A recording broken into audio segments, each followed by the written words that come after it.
And then we are going to record, oh, not that one, custom live stream.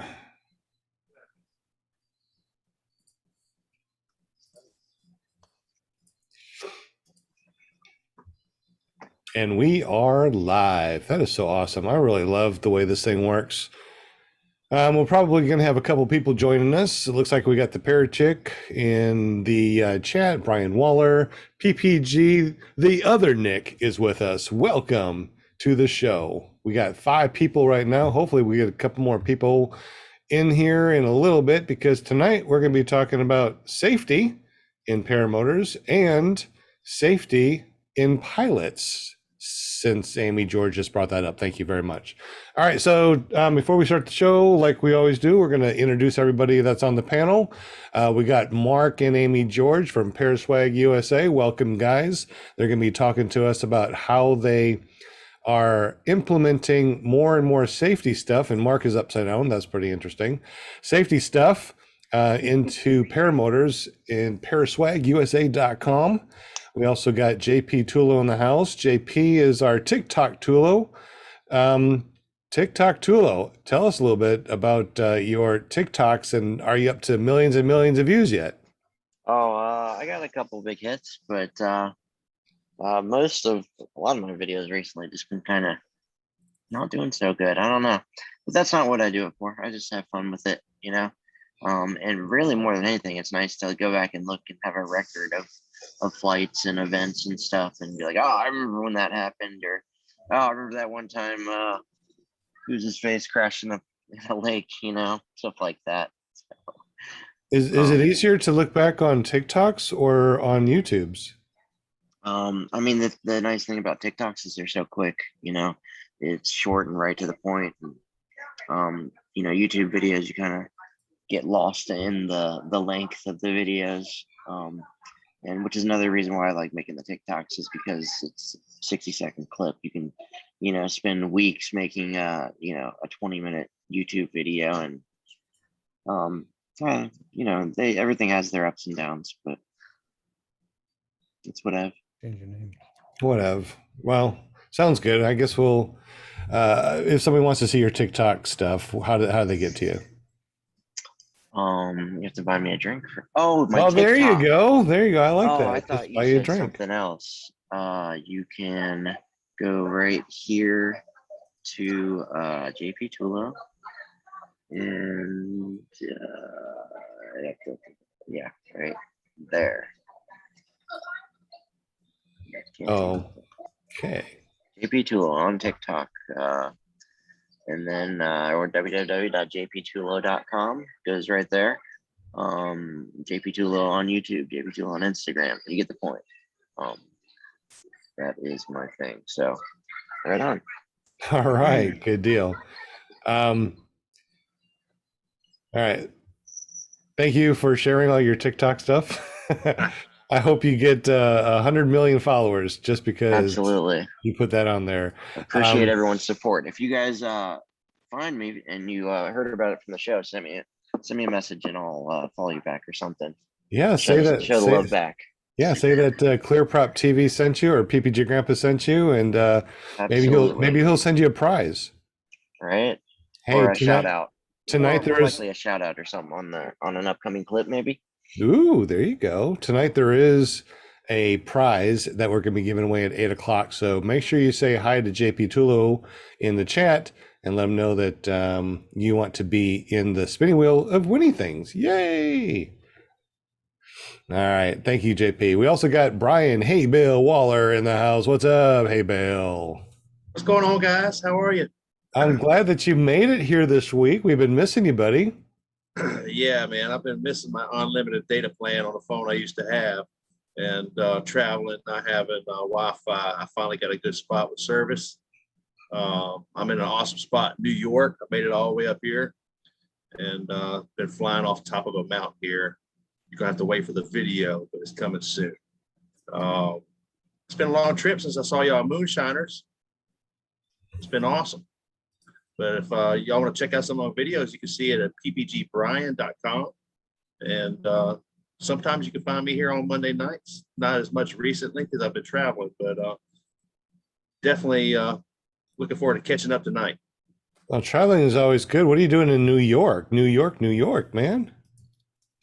Yeah, so about a year ago, a guy that watched my YouTube videos up here named Jim, he sent me some beer from a local brewery up here that was apparently a big sought after beer called Treehouse. It's delicious, and he sent it to me on dry ice, and I got it 4 days later, and it was still cold, and it was awesome. And we've been in contact ever since. And I said if I ever get through this part of the country, that I'll come visit, and it's turned out very nice. I spent a lot of time in Pennsylvania after leaving Kitty Hawk. I probably got about 20 flights in Pennsylvania, Jersey Shore, Carlisle, Eastern Pennsylvania, a buddy's farm, Nevada, and got to fly with some names you've probably heard of before. Had a good time, no doubt, man. Got some awesome epic flights in over clouds. Just I've been doing a lot of big wingovers and stuff lately, and having a lot of fun, man. It's been an incredible ride. Sounds awesome. I guess you have to be retired to be able to do such a thing. And we love you, and we are living vicariously through you with all your cool shenanigans that you do. Make sure you run over to ppgbrian.com, subscribe to his channel, and hit that bell notification. His stuff is absolutely amazing. We also got Never Trust a Skinny Chef Shane. What's up, buddy, old pal? You're on mute, so in case you're saying something, we can't hear you, bud. There hello from Camp Mac over in I think it's Lake Wales, somewhere over here, close enough to Lake Wales. Cool. What you doing over there, bud? We are camping. We've been camping here since Friday. We leave tomorrow morning. We're actually kind of partially packing up tonight. Put the golf cart, I don't know if you can see it or not, in the back of the truck. My daughter's boyfriend's graciously nice enough to towed it home for us so that we had it the whole week or the whole weekend. And yeah, we've just been camping. I've done some flying last couple days. Went flying last night. And when I get home, hopefully when I get home, the video came out good. I have a learning video that happened to me last night. I wanted to share with everybody. I just have to get time to edit and get it out there. But how many times has you guys heard about actively flying your wing, but it's not really necessarily explain what that means? Well, I have a video where all you see the entire flight is me looking up at my wing and making corrections in this rough, unforgiving air. And I think it'll be a really good learning video. I didn't figure that out until after I watched the video. I was like, holy crap. I would look at the ground a half a second and 4 minutes at my wing because it was doing everything and anything but flying straight. So you could see all the corrections in my hands. I mean, it was just a constant correction the entire flight. So was it like rotor or thermals or what? Well, as we were flying, we ran into a rain cloud that was coming towards us. It wasn't raining, but we took off one direction, and when we landed in the opposite direction. So it literally changed direction, and it was just nasty air, and it didn't show that on any of the apps that we looked at. So lesson learned for me, definitely helped with bump tolerance greatly. I learned a lot from it, and hope to share the video and help any of the new people out that have trouble understanding exactly what active flying is, actively flying your wing. I can't wait for that to happen. Does he look like he's turning into the Hulk? I mean, Yeah. he's turning all green. Do you see it too, or is it just me? No, it's my light on my camper. It's my porch light. Yeah, he's turning into the Hulk. We understand. The sun is going down here, and I'm sitting outside because everybody's inside in the 62-degree air conditioning while I'm out here in the 90-degree with a fan blowing on me, and I'm still sweating to death. Well, are you going to be back home for tomorrow? Because there's something that happens tomorrow and Tuesday nights, right? No, I will not. Tomorrow night will not happen. Tomorrow's the 6th anniversary of my son. I believe it's called Coming Home to Heaven.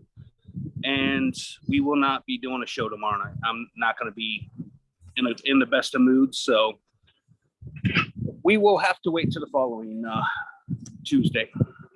All right, bud. We definitely are with you in spirit and love you and sending prayers. Absolutely. Thank you for being on the show tonight, Mr. Shane. You can always go over and find him at www.ppgshane.com. Subscribe to his channel. Hit that bell notification. He's always pumping out some really good stuff. Who else do we have here in the... There we go. ParamotorUSA.com. Oh my goodness. Hello. And we can see you, we can hear you. Yay! This I'm is the good. clearest. This is the clearest I think I was ever able to see you on the show and hear you. What's going on? I know. I'm so excited. It's a learning process with the phone, but we got it down. We got it down. So if anybody out there, you want to be a guest on our show, just email me, ParamotorUSA.com, and we'll get you hooked up. I'll get you with Sean. Jump on the show with us. We have a blast. It's all good. Or you can find me on Thursday nights at paraglidingtalk.com. That sounds like a commercial. Thank you so much. And we love that you're the cheerleader. We appreciate you 100%.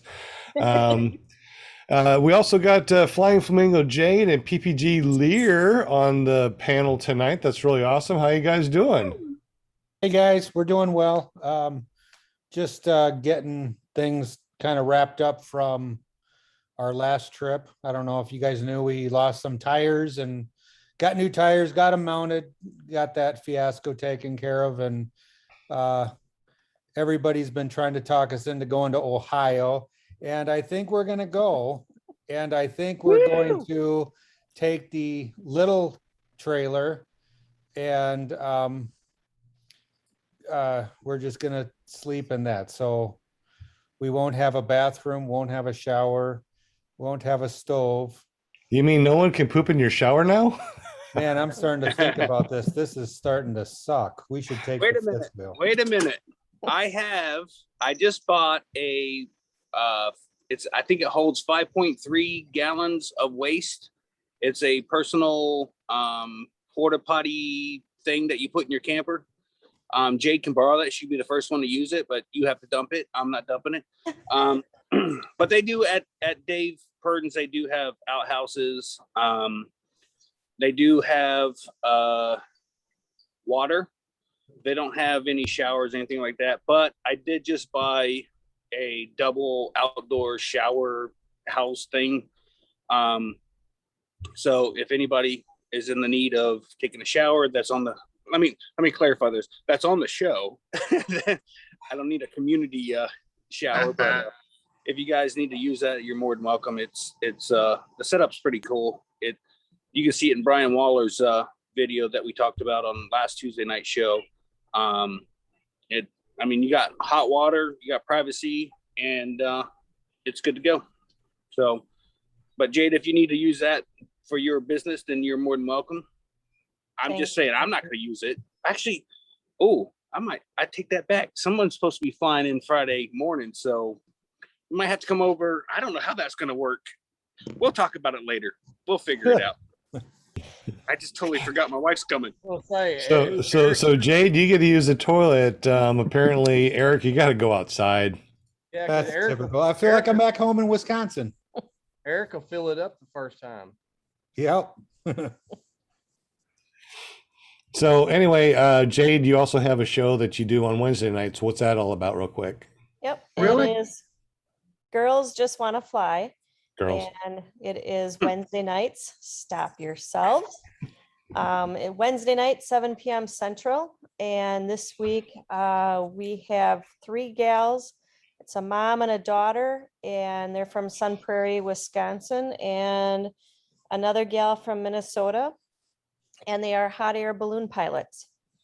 So we're going a little bit different way of aviation this week.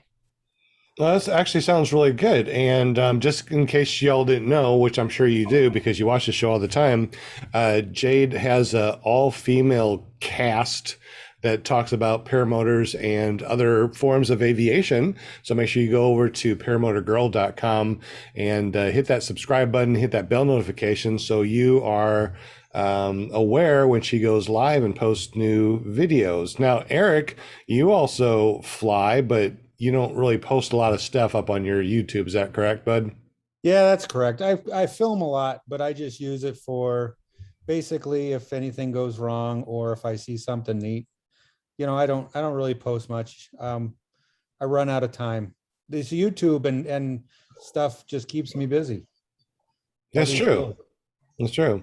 And if you're doing YouTube and stuff, then you can't go fly, and that's what we want to do in the first place. Eric Exactly. made a JP Tulo TikTok. Who wants to see it? I do. Let's see. What did I do now? Yeah. What happened? Oh, you saw it. It wasn't anything flying. It was this one. Oh. Oh yeah. Wait for it. Wait for it. There's Eric. Did you get his reaction? There's Yep, Eric. he did. What the heck? Yeah. So who flew over who? I think it was a friend. It was just Oh, a one of those friend? things. Okay. Yeah. Friend. Visibility looks great. Yeah.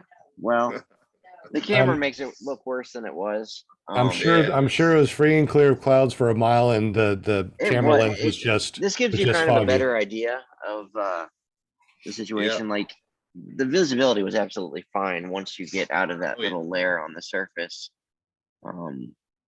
But down low it was kind of sketchy. So I see the field and everything perfectly fine down there. yeah, Read it's runway right, numbers 24. yeah, right there. Yeah. So it was not the greatest visibility, but questionable. You know, it's up to interpretation, if you will. Yep. I don't think that's clouds. That's fog, so that doesn't count. Oh, yeah. So We'll say that. We also got Will Fly in the house, willflyppg.com. He puts out some really good videos. If you haven't been over there, go over to willflyppg.com, hit that subscribe and bell notification. Tell us a little bit about your shenanigans, Mr. Will. Are you there or frozen? And if you do want to talk with us, you definitely need to unmute yourself. He goes, crap. I'm muted. What? I'm muted? There we go. There you I was go. unmuted. I just had a really nice flight. It was short because I didn't want to miss the show. But yeah, I mean, I love flying paramotors and I like making videos about it. So, I mean, that's my gig. Awesome. Now, one of these days we're going to have to pick your brain on how you do all this editing. Number one, what do you use to edit all of your videos? Because they are so amazing. I'm curious. What do you use? How do you do this? I use Final Cut Pro and Apple Motion. Those two. Oh, programs. use Apple Motion. You know what? I need to buy that. That sounds like a good idea. So you're a Mac guy. Oh yeah. Yep. Since the start. And how long have you been flying a paramotor, and how long have you been editing like this? A year and a half flying, a little over a year and a half, but editing a year. I did my first video about a year ago. Wow, and you're that good at it. Well, I mean, I can't say I'm good at it, but I mean, it's a lot to learn. Really, that program is pretty extensive. All right. Well, I think everybody here on the panel is going to say Will Fly pumps out the best videos out there. I don't know. You guys that are watching this in the chat, what do you think? Have you been over to Will Fly's channel? If you haven't, go to willflyppg.com. Check out his last video about moonshiners. Wow. I mean, editing like a superstar. Well, thank you for Moonshiners. What's that? That was a lot of fun. Moonshiners Yeah. was a lot of fun. There was a lot of good material to work with there. Thanks to you, sir.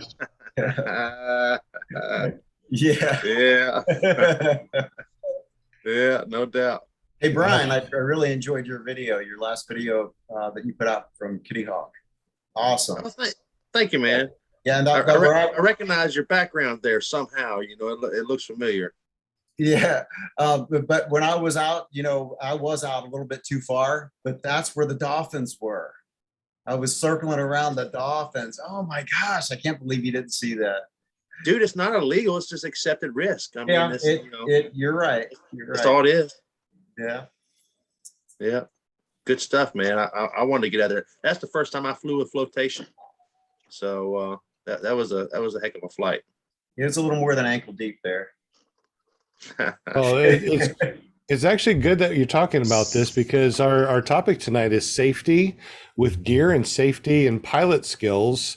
So that's one of the things that we do need to talk about is the risk versus reward. And you are out, will fly kind of far. I mean, if you had an engine out, would you have made it back to the shore or not? It would have been marginal. I would have at least made it to the wave, to the break of the waves at the very, very least. I don't know that I was quite out as far as it maybe looked like I was there. But, like Brian said, I mean, there were the dolphins and that was the risk that I took. Would I do it again? No, I wouldn't do it again. But I will tell you this also, it was my very first beach flight. So Me too. Yeah.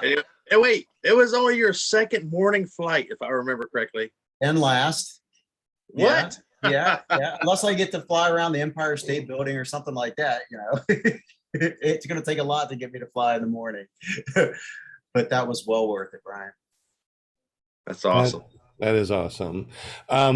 Let's go ahead and say hello to people in the chat real quick. We got the Parrot Chick, Brian Waller, the PPG, the other Nick, mainly Paramotor, will fly, Flying Flamingo Jade.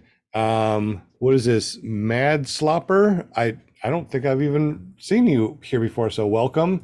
Randy Milstead, Mark McElroy, JR Paramotor, JP Tulo, Deweese Milstead in the house. Let's see, Mark H. Mark H is always here. Welcome, bud. Let's see, who else do we have? Mark George, Amy George from PairswagUSA.com. Yeah, I'm singing now too. Susan Ray, Jim Sierra 120, Aaron I.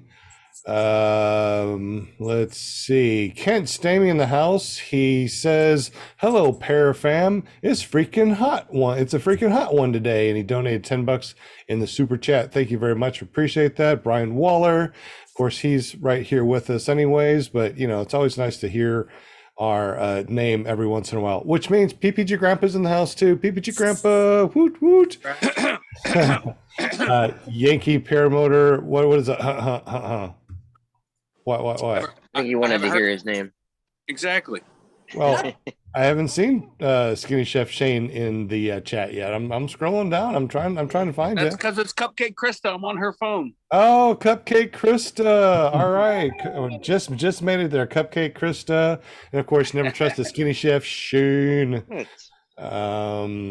Walter from Down Under. What's up, buddy, old pal? Let's see, Angela Preslick is here. Welcome. And I think that we got everybody caught up. If I didn't call your name, say, hey, you didn't call my name out. And I will scream your name out because that's what we do here. We like you guys. And Paramount USA, Lynn Anderson, but you're not in the chat. Why are you not in the chat? Oh, because you're on your phone on Zoom. Because I'm here. I'm not in the chat. I'm here. I don't know how to do the chat from my phone yet or whatever. Well, we are glad that you are here. But I am the out of control cheerleader tonight. You are definitely out of control, and we appreciate you. K-Ray in the chat too. Nice. K-Ray, my wingman. K-Ray. Nice. K-Ray and Susan. K-Ray. K-Ray and one wheel grandma, I think is Susan. Right? Something like that. Susan? K-Ray. Bob McFly. Yes. I got a quick little thing to show you, man. Sure. Video's gonna work. Oh my. Can you see it? No light squares. All right, PPG Grandpa's getting ready to test his gear out. TV.com. Nice. Did it work? I didn't hear what that grandpa said. I couldn't hear him.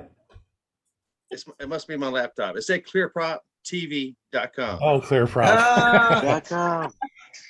So you couldn't hear the audio. You're cranking your engine. Obviously, you say Clear Pop TV. All right, Yeah. it'll be on a YouTube video. We won't have any issues. Well, believe it or not, what's really neat is when I say clear prop, I always say clearproptv.com. I just got it. I that's just kind got of it. our motto, it's clearproptv.com. I like that. I And like that. of course, JP is like, oh, clear prop. I thought it was like see-through props. I thought that was our podcast with see-through props. I like that. No, Yeah. this whole time I've been waiting for translucent propellers.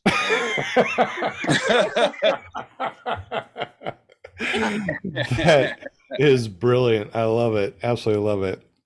All right. So tonight's safety. What do we want to see as far as paramotors and safety equipment in the future? I mean, if you could have any paramotor, what safety features would you like to have on your paramotors? What kind of, I guess, like strobes, like the accessories, what kind of accessories do you want on your paramotors, strobes and floats and things like that?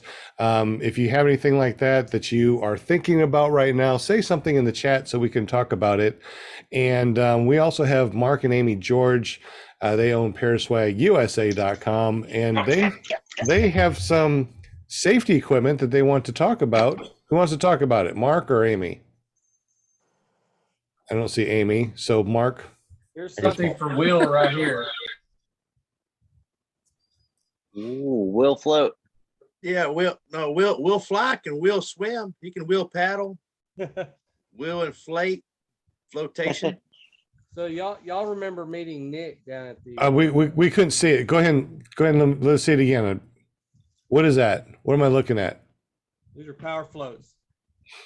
So people that are listening to the podcast, what is it?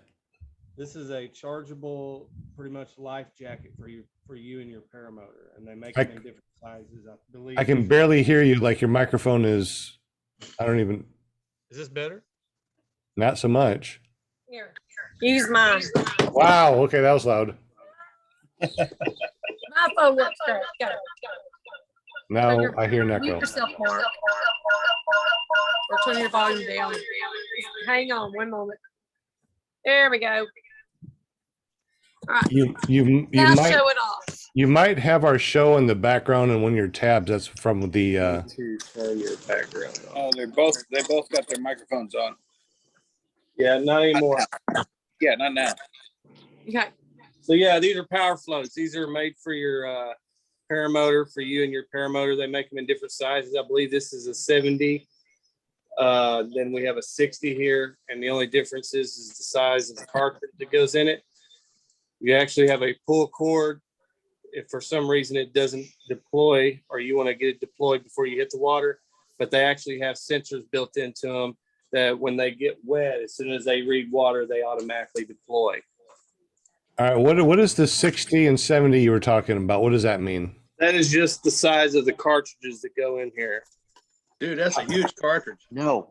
Yeah, so you have the bigger ones here. So here's your 70s. And here's a 60. Well, why would I use a 70 or a 60? Is it because of the float, the size, how much weight it has to carry, or what? It's both. The floats are different sizes, And what? and they'll fit different paramotors. Okay. You may not need that much. So size does matter How do we know what size we need for our paramotor? based on weight. The weight of the paramotor plus gear plus everything, or what? Yes, correct. Because you're going to have it all on. So when we want to get floats, we get up with Mark George at Paraswag USA and we ask them about this stuff. How do we get up with you? You can reach us at sales@paraswagusa.com. Is there a phone number that we can reach you at? Or is it just It's on the sales? website. Is it on the website? Yes. All right. So if you guys are thinking about getting some sort of floats, we can get up with Mark George over at Paraswag USA. I see what you're doing. Thank you, bud. And go to contact us. And there is the customer support number. What is it? 903-293-3150. That would be correct. All right. So that's a good safety feature. Hey, Kent Stamey wants to know what the price is on that. I believe these we actually purchased from a school when we were at Bad Apples. An older gentleman approached us and said, "Hey, I'm closing my school. Would you like to buy some of the stuff that I got?" And we ended up buying some helmets. We picked up some helmets for a customer, and we picked up these floats. I think they sell for around $3.99, but since we got such a great deal on them, we were letting them go for $2.99. That is a good deal. Wow. I have a question about that too, Mark. Yes, sir. So as far they attach, I'm assuming Go they potty? attach to the shoulder straps. Yeah, let me see here. They don't just, no, they actually attach to the frame of the paramotor.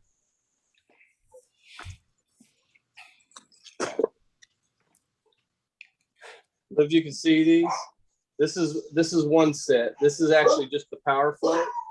The other one is actually a U float. That's going to be your difference on your cartridges as well. Okay.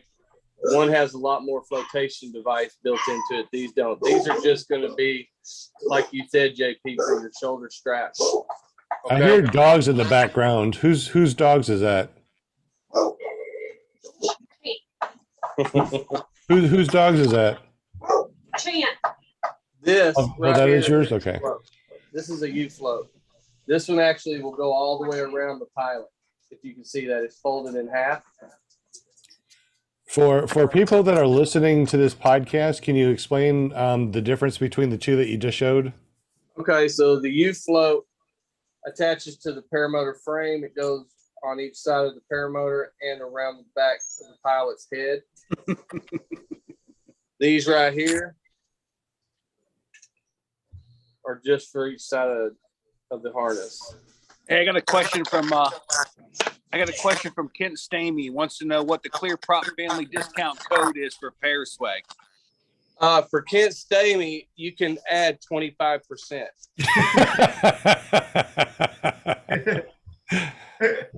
Wow.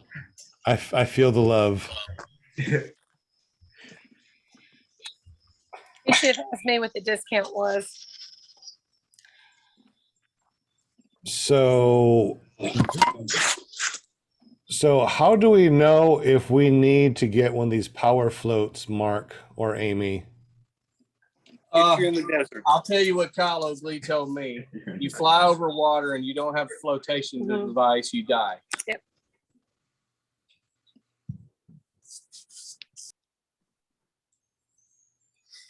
Looks like Mark is trying to talk, but he's muted. There, sorry. Yeah, JP might be the man to ask about it, but Hang I on, believe hang on. There. that the top statistics in deaths in paramotor are flying over the water and drowning. It was. It's one of the tops now. I think Prop Strikes is right up there as far as accidents going. We're talking Accidents and deaths is different. I mean, prop Yeah, I'm strikes. talking about deaths. Yeah. Yeah. Prop strikes is the highest in accidents and grounded is Yeah. death. As far as deaths, yeah, I think it's drowning. So Which brings you to another thing, right? Ground starting. I saw it again the other day, man. Seeing a new person in a new place, and they do it all over the place, and I cringe when I see it. I don't go over there and get onto them. I don't know if I should. I mean, I was but just gonna ask that, when you see something like that happening, do you go up to them and say, that's not. It depends. In this particular case, it's a very famous YouTuber. His buddy did it, and I was like, okay, well, obviously this guy's experienced. I'm not going to say anything. So, I mean, it depends on the situation. Yeah. If I feel like it's a newbie, that somebody is looking for help, trying to learn, and I see them do it, absolutely, I say something. But if it's somebody that I know has got years of experience of training, what are you going to do? Yeah, That is it's different true. when you, I mean, somebody who's that experienced, they know better, you know, they know the risks they're taking there versus someone who's brand spanking new or a new pilot. Well, Well, I also, guess I just want to say, since it was a famous YouTuber, Will, you need to not do that. Yeah, yeah, okay. Yeah, I've never done that. Thank goodness. But hey, that brings up another point. Because he was a famous YouTuber, he sets a bad precedent for others watching, you know. So Or because We he's should a all famous carry. YouTube, We he's should all exempt carry. from that, right? Can't get hurt if you're a famous YouTuber. that's right. Is that how that works? No, it's not how it works. No, no, that's if you're a famous TikToker. TikToker, yeah. Yeah. I think that if we can all, share with people out of caring community, and it's actually part of our responsibility, no matter how experienced someone is or not, just to give a gentle reminder to someone. you still got an echo on your thing, Amy. I guess it has to do with Mark's phone. He was using mine so y'all could hear him. I don't know. Hey, Amy, I'm totally with you. I get it, but I recognize that there's different circumstances. Like at Aviator, if you come there and you ground start, they kick you out. You know, there's pretty much. Really? Yeah, that's it. You know, you Wow. might get one warning. You might get one warning if you show up as a student. You know, somebody that trained somewhere else. You show up at Lake Wells and you ground start. You may get a warning if you're lucky, but then you'll be asked to leave. So I mean, that's how they look at it. There Serious are business. some things that you can do or buy that makes it safer to ground start, like what are some of the things that you can do? One of them, if it's a clutch, you can put a bungee around your prop, and then there's another safety one too. If it revs up too high, it cuts out. You guys That's know about those? the Scout Safety Start, I think. Yeah, it's a smart start system. Smart Start. Which, once again, though, everything has failures. So I don't know how. I've most of the time I hear those guys turn those off on the Scout because it causes so many issues or it prevents you from being able to start it. So I've actually heard Tucker complain about that, I think. So it's something that's good in theory, but when it comes to practice, it's not that good. You know what I've found to be the most practical thing is just put it on your back. Like, if you've got a rack, awesome. I don't. So I to be honest with you, I used to ground start. And I had one scare, and I made that decision early on in my career that I would never be one of those guys posting on the Facebook group of having an accident. Like, it's kind of a pain sometimes, but honestly, I don't even think about it anymore. I've got in the habit of only starting on my back, and it's like there's really no other option for me because I don't have the rack for my car. And I don't know. I mean, it's just not even a thing. I don't think about it. I put it on my back. I fire it up, and that's it. Yeah, it's not worth taking the chance. There are cases. Oh, I'm sorry, JP. I think about what you're about to say is the issue with me. When I started it, I checked my throttle. Everything was good. It revved way the heck up for no reason. I don't know if there was something internally, like I had overflooded it, or not overflooded, overprimed it or underprimed it, but there was something going on weird in the carburetor that as soon as it fired, it went immediately to like it revved straight the heck up. I was not on the throttle. I was on the kill automatic right away, but it didn't matter. It had got enough momentum. It knocked me right on my butt when this happened to me. And you can't, especially when you're not expecting it, you can't hold a motor, a motor going to 8,000 RPM, with your leg. Your first reaction is going to be to something, and it's not going to end well. Not going to end well. Go ahead, Will. Well, I was going to say, like the other day, the rack really doesn't come handy because the other day I was having a heck of a time. I could not get my motor started. And, after a while, it becomes, it just wears you out. But so putting it on the rack really helps, so long as it's secure. I mean, I put it on the rack, tie it down, and I actually have two little metal clamps that go over the frame so it can't come forward, even if it's not strapped down. But I got a custom rack made for mine. The whole cost, I think, was like $170. That was custom made from, I don't know if you call it a fabricator or whatever. So, hey, works for me. I'm writing that down. Their custom rack sounds really like a good thing to have. I just got like a Harbor Freight rack that I put my paramotor down and I used the ratchets and I ratchet it down. So every time that I get to my LZ, I'll start it up. I'll let it warm up. I get my wing out. By the time that I'm ready to fly, my motor's already warmed up. As far as safety is concerned, do you guys think that warming up your motor for a couple of minutes before you take off is a smart thing? Or I've seen a lot of people that just get a cold motor, they go out, they start it, and they don't even run it up, and they just go. You think a run up before you take off is a good thing or a bad thing or safety concern? Not only is it a safety thing, but it's also not good for your equipment to take a cold motor and just straight launch it. That's why a lot of the people have problems with exhaust pipes cracking, is that metal expanding too fast when it goes from cold to hot, in just a minute or two.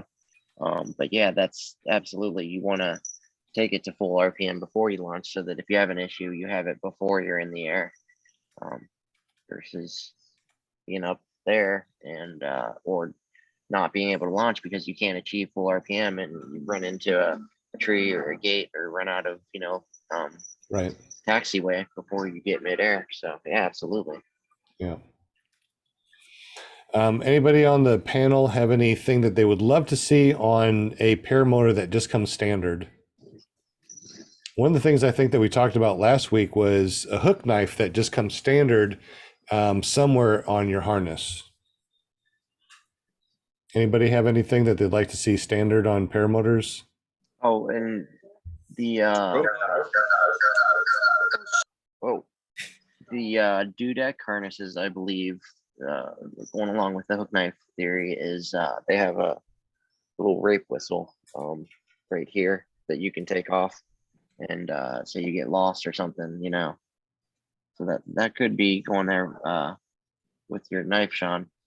Dudek does have a whistle. Yeah, it seems like a couple people, even my Angel has a whistle on it too. But what are the things that you guys like to see on a paramotor or a trike that would be a safety feature that should be on everybody's paramotor?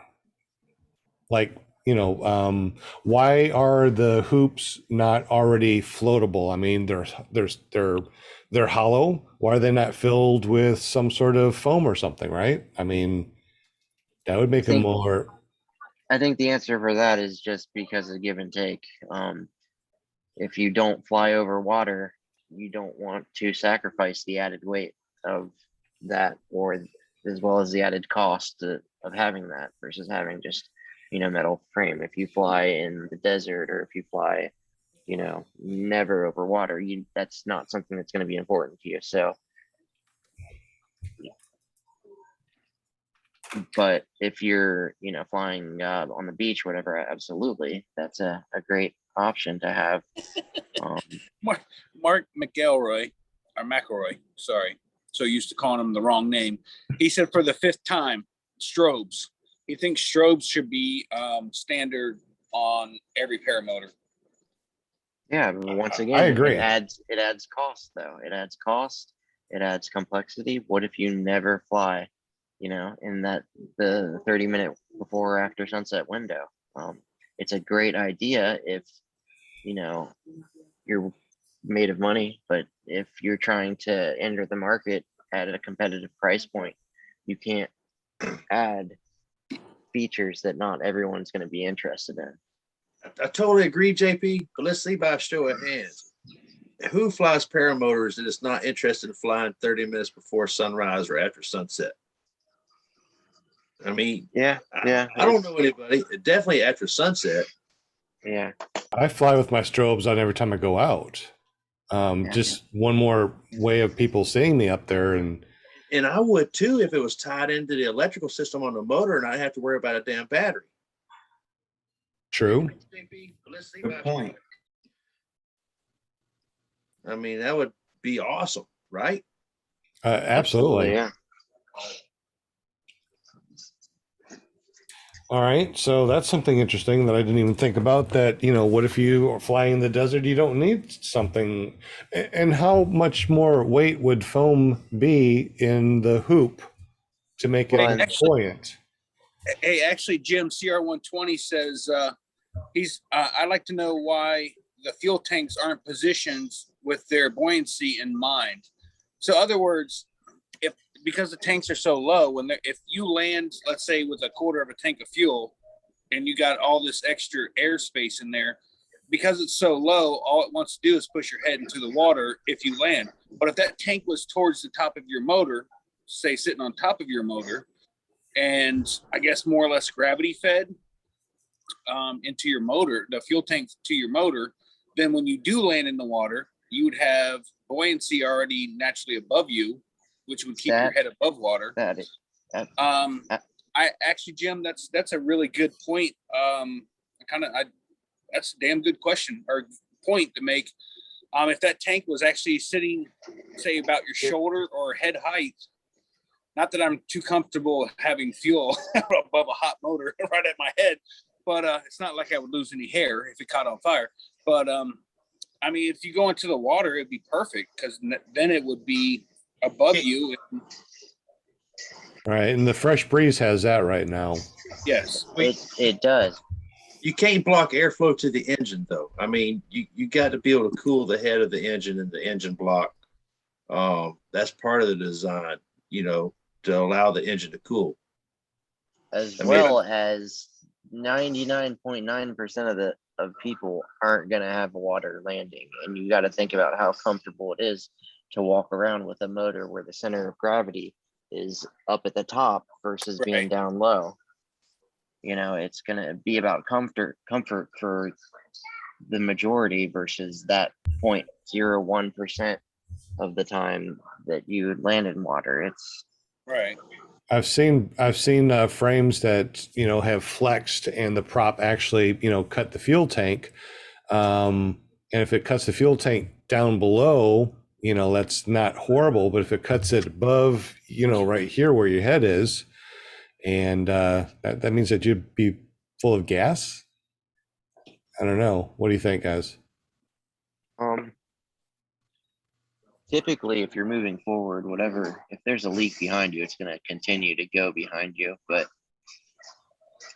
yeah, I'm with Shane that I don't want fuel really close to my face. Yeah, I think I'm the same way. And remember too, we saw that paramotor that had the battery on it that caught fire. So if that battery was up top and it caught fire, and the fuel tank is right behind you, that would have been kind of dangerous too. There's just so many things out there that are dangerous. So I didn't even think about the battery bursting either. Battery packs. What is it? Which ones are the ones that blow up, and which ones are the ones that do not blow up? So lithium polymer are the ones that are pretty sensitive to charging, but they expel a great amount of energy very quickly. I don't think there's any paramotor that's out there that is factory electric start that's using a lipoly. I do use a lipoly on my trike, but I keep it in a fire retardant bag with all the other electronics. So what's the difference between the two type of batteries? I mean, why do we keep on using the ones that can catch fire so easy? Do they just hold better charges or what? More energy, and they're lighter weight. Yeah. Yep. We've Eric, started you said- using something different though. We are starting to we found these adapters. I found a guy online using these drill battery adapters for his kids' Hot Wheels. Those Hot Wheels cars and trucks that they have that they ride around on, those are little electric ones. Well, the batteries for those things are expensive. So they started making these adapters that you can hook up to them and run the Hot Wheel off the drill batteries, the 18 volt, 24 volt, different batteries. So what I did is I took one of those batteries and one of those adapters with a relay and a switch, and we've hooked them up, and they actually work well. And to me, that is way safer than anything else out there right now, because I have dropped my Makita drill battery numerous times off of houses for years. I've had them for 5 or 6 years and used them over and over and over and recharged them in 15 minutes, and they work, and they still work years later. So we've got them out there now. We've got a couple out there in schools, and we've made these adapters. Deweese, Eric, out there at Moonshiners, she had that same setup, so you saw it. Yeah, and those are lithium ion. But yeah, so situation like that is perfect, you know, and absolutely. And like JP said, the only benefit of a lithium polymer is you get more of a boost out of that pack, and they're lighter. Now, when you're talking lighter, you're only talking ounces lighter. You're not talking a large amount of weight. Okay. Will Fly, did you just raise your hand? Yeah, well, I wanted to, Jim was asking me about, I wanted to share the screen here real quick if I could, just to show him what I'm talking about as far as the secureness of the rack setup that I have. Maybe it'll give somebody a good idea of when they have theirs made, you know, how to make it, if that's okay. Absolutely. Please. Let me share the screen. Share screen. And if you're listening to this podcast, make sure you run over to clearproptv.com and then watch us so you can actually see all these things that we're sharing on the screen. Okay. All right. So we're looking at what? Okay. So my paramotor would face, I guess, you see how the what's that called? How the hitch goes in back there. Uh-huh. So the prop would be facing that way. So the seat would be facing, you know, like the picture is there. Let me just use my mouse here. These right here are steel and they're not movable. Both of these. So the back end of my paramotor slides in underneath both of those. And this fits the gas tank, everything there. You know, that's not so much for, you know, preventing an accident as much as it is, you know, securing it when you're traveling. But the other thing that I've done, okay, if I slid it in there and started it, that would probably be just fine, because there's no way that it could come forward. These two steel things here would prevent that. But then I've also, if I can find there, on each end, I've got holes there where I strap the frame also, and that just gives it extra security. So that's the only time I would start my motor on the rack, is if it was in a secure situation like that. Agreed. So there you go, Jim. Well, I guess real quick, we're going to be giving away a hook knife from Paramotor I USA. So if you haven't said hello in the chat and you're just listening to us, make sure you say hello in the chat. Say hi to JP Tullo. He's putting you in the spinning wheel of Winnie things, and we're going to be spinning that wheel in 5 minutes. JP, at exactly 8 o'clock, go ahead and spin that wheel, no matter what we're saying or doing. Okay, bud? Copy that. All right, good deal. What else would you like to see on a paramotor that you would like to see on all paramotors just standard? Now, that's one of the things that we're talking about, right, too. JP said that, you know, the difference in cost, like having a strobe that's already in your paramotor frame you know, that adds cost. But what if it just came with it and that's just part of the price of the frame, whether you get it or not? Will, are you saying something? Because I couldn't hear you. No. No? Okay. So who starts their paramotor on their back the most? Who puts it on a rack the most? I am a put it on my rack. Well, it's still on the rack when I pull up to the LZ. And then, of course, I let it warm up for about, I don't know, as long as it takes for me to set up my wing. And then I put it on my back, of course, rev it up for about 15 to 30 seconds before I'm ready to take off to make sure there's no air bubbles. And boom, I'm up in the air. How about you guys? I start mine on my back and I see that Jay in the computer. Oh, sorry to bust you out there, buddy. What do you do? I said, I see JP's in the background there, busily putting in those names Caught me. as his cat's walking in front of the camera. Hey, speaking of that, we're gonna raffle off a cat at the end of the night too. If Nice. anyone's interested. I ground start mine all the time now. That is strapped to a trike. There you go. But before that, I never ground started. I started attached to a pole a couple times at the hangar, very well strapped on. But yeah, I've never ground started, and I will never. I see way too many videos and pictures, not public, but privately, you know, at fly-ins or we talk and they show pictures of these things that have happened where, you know, fingers are gone, you know, lacerations on shoulders and torsos. You know, risk versus reward. I don't think that there's really any reward for ground starting. Not anymore. Not after seeing all these videos and pictures. And let's be clear, some people might not realize when you see somebody throw a motor on their back, crank it and then set it on the ground, let it idle, that is not ground starting. When you're sitting on the ground and you grab the frame by one hand and you pull, crank it, that's what ground starting is. Because I've got a lot of friends that know better than ground start. The first few times I saw them, they just throw it on their shoulder, crank it, and then set it down, let it idle, walk away from it. I was like, yeah, I guess they got past that safety issue of ground starting. That's probably okay. I mean, do y'all do that?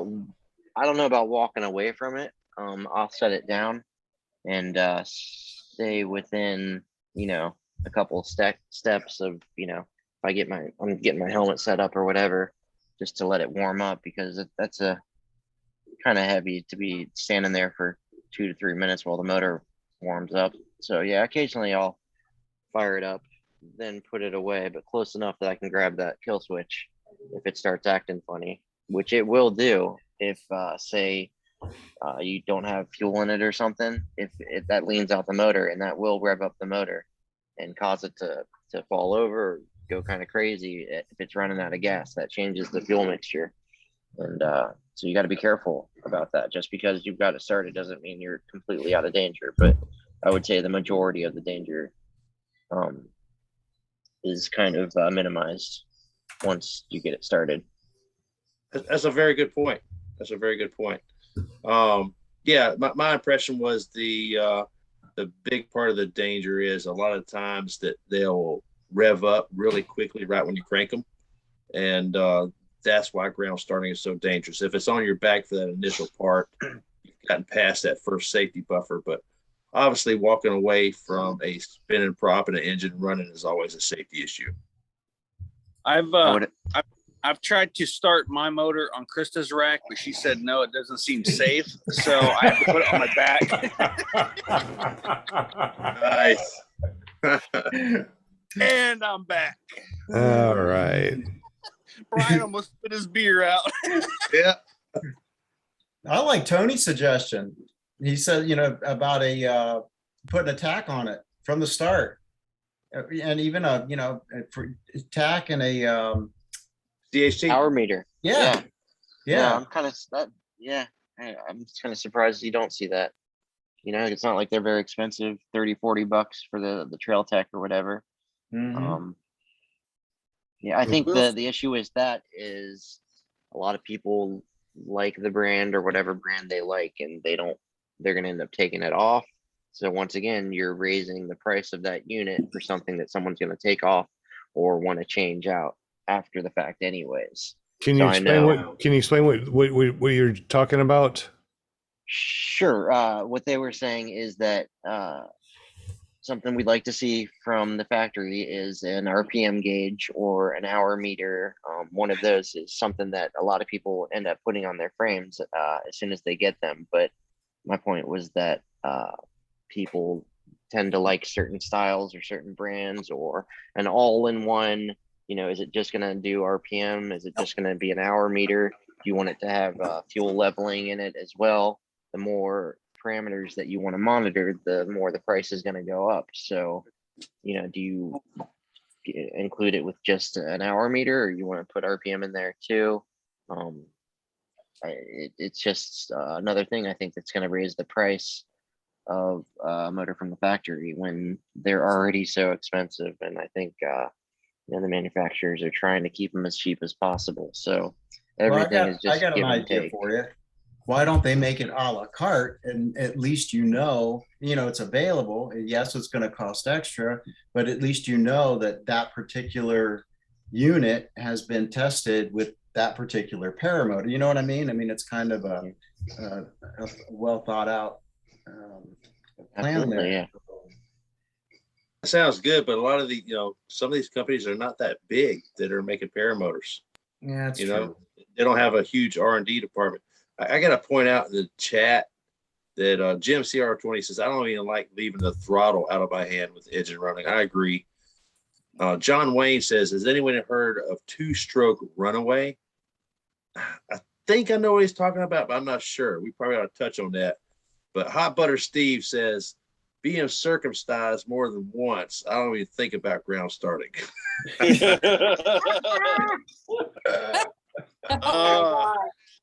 Cha-ching. Wow.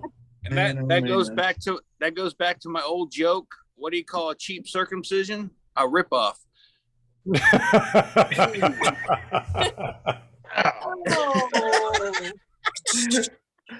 Ouch. It's like a bad Band-Aid. Yeah. JP, we have to do the group shot, Just Oh saying. yeah, let's go ahead and do it. Oh yeah, let's go ahead and do that in green. I'm here. And I'm here. it is past 8 o'clock. Why are we not spinning yet? Oh, lost track of time. Sorry. That's all right. So just in case y'all don't know, we're gonna be spinning for a hook knife from Paramotor I USA. So make sure you say hello to JP Tulo. We're gonna be spinning the wheel here in just a moment. 1, 2, 3.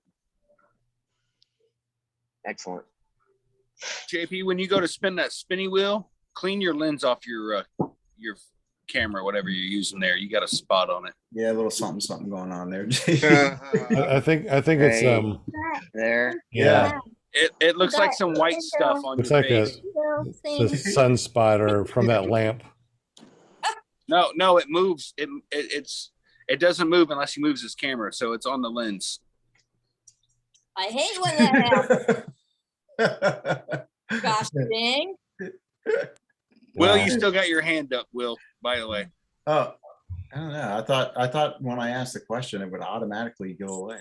Well, I can. It's not an Apple computer. I think That's I not on can. my. That's the light, I think. I don't know how to do it. I did it. Oh, okay. Yeah, I have to just go over your hand, over your mouse over you, and it says lower hand. Okay, that's cool. All right, so we're gonna close this podcast out. That way, everybody can hang out with their friends and family and stuff like that. We're gonna be spinning for the hook knife. While we're doing that, is there any other questions or thoughts about what you would like to see in a paramotor that would be, standard as far as safety? No one said anything about netting yet. I think netting is pretty important. I've seen a lot of paramotors that you can put like a basketball through. I've actually seen some people that didn't buckle their helmet, and videos of a helmet going through a prop. How in the world does that even happen? What do you guys think about netting? Yes. Yes. The only thing I can think about netting is make the diamonds smaller in the net. Once again, the smaller you make the holes, the less efficient the the flying experience is. So it's all give and take.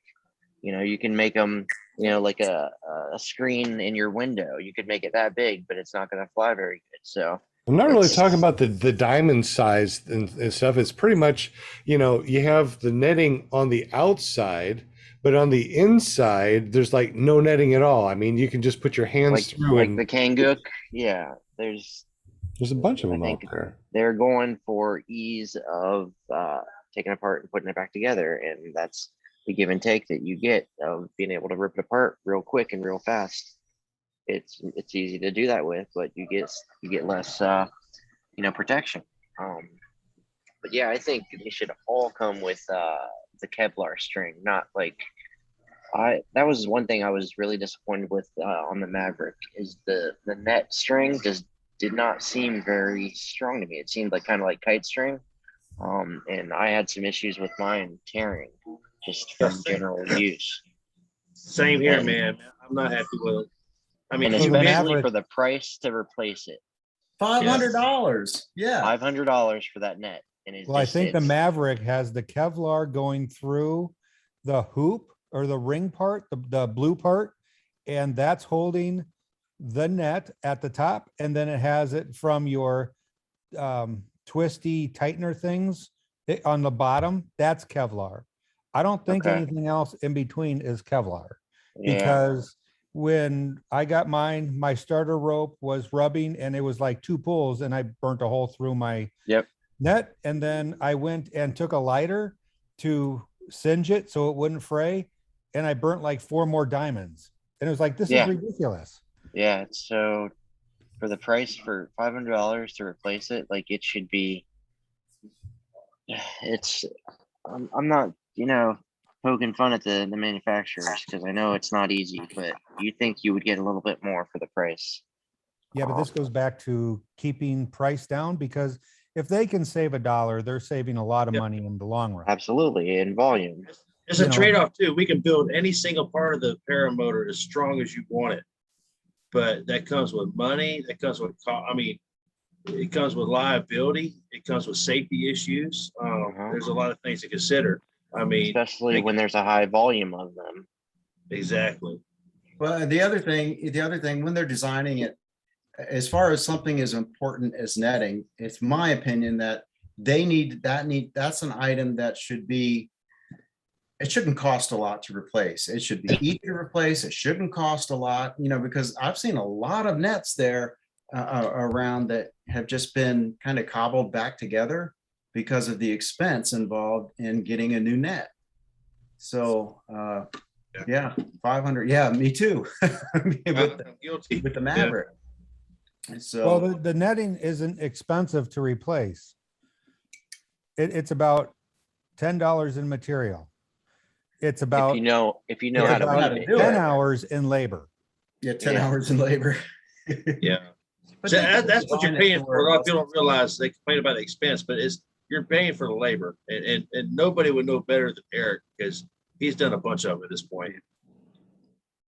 Absolutely. Hey, Mark and Amy, since we're spinning for your hook knife, can you tell us what we're getting as we're spinning for the hook knife? Well, you kind of already said what we're getting.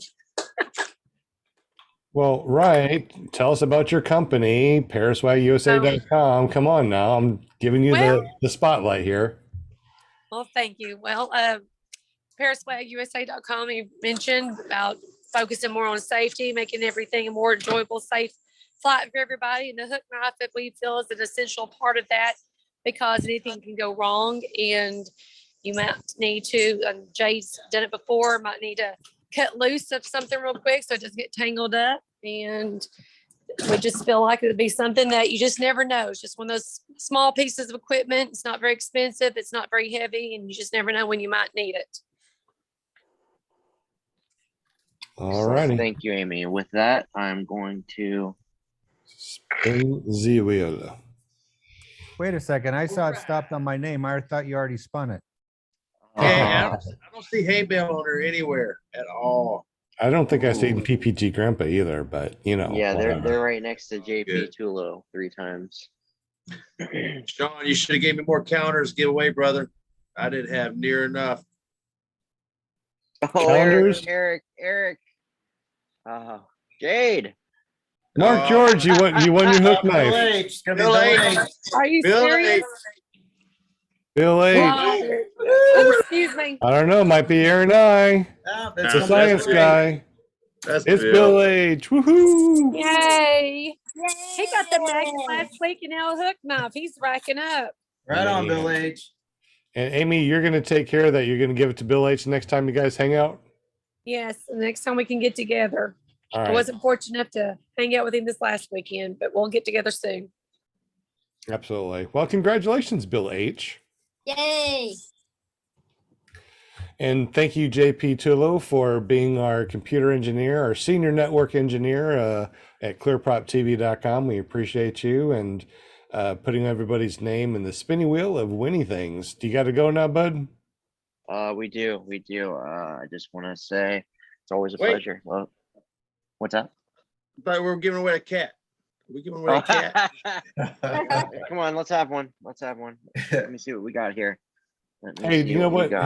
Hey, We'll for grab the fun. closest one. Hey, JP, for fun, spin the wheel and see who would have won it. Okay, we can do that. Let me Yeah. find one. You want an orange one?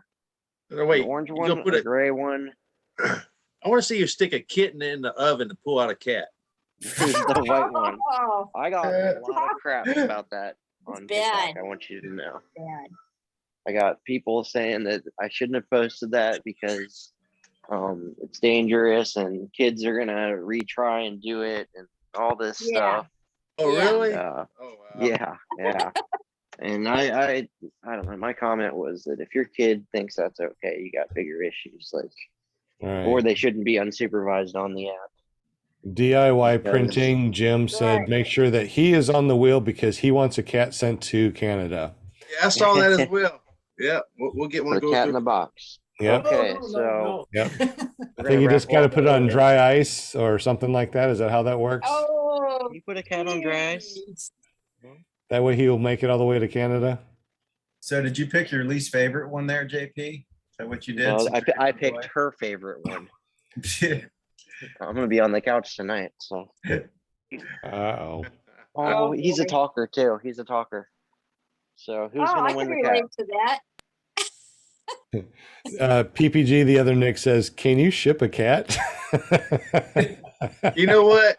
You got I, the can. I wouldn't be shocked if you could. I really would not. I mean, you used to be able to with the airlines. All right, let's see. Well, that's when you travel with it, but Let's see No, who. no, it used to be, you could actually ship an animal. I don't know if they you can still do order that. saltwater fish over the internet. I know you can have them delivered. I know you can have Tilapia. mice delivered. Let's see who gets this cat.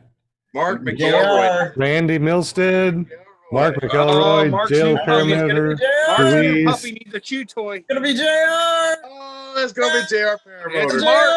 JR. Oh, Congratulations, JR. Our Paramotor wins the There you go, cat. sir. Hey, his- There you Right, go. man. There you are. He's gonna be happy. Somebody mail that cat to JR. Yep, he's coming. He likes to chew on Oh, things look at and that face. he likes Oh my God. shoestrings. So Likes Lots of poop. Benadryl before you Oh. ship him. he's crying. Okay, go eat your dinner. Oh my goodness. All right. So we're giving away cats on the show. I guess we've gone to a whole new level of paramotor I'm scared. podcasting. I'm scared. You're gonna get so much hate mail. So wrong. We got Will Fly with Krispy Kremes. Yum. That sounds so good. Who loves donuts? Raise their hand. Hey, maybe we can spin the wheel for a donut. Oh gosh. You guys. JP, you still got that up there? Can you spin the wheel again for a donut? Spin the wheel for a donut. Be We're for gonna spin the Dale wheel for a donut. donuts. And you It's still big haven't T. cleaned your lens. It's Not not even my on a lens, wheel, it's the I'll probably glare. still win it. It's the glare. So spin the wheel for a donut.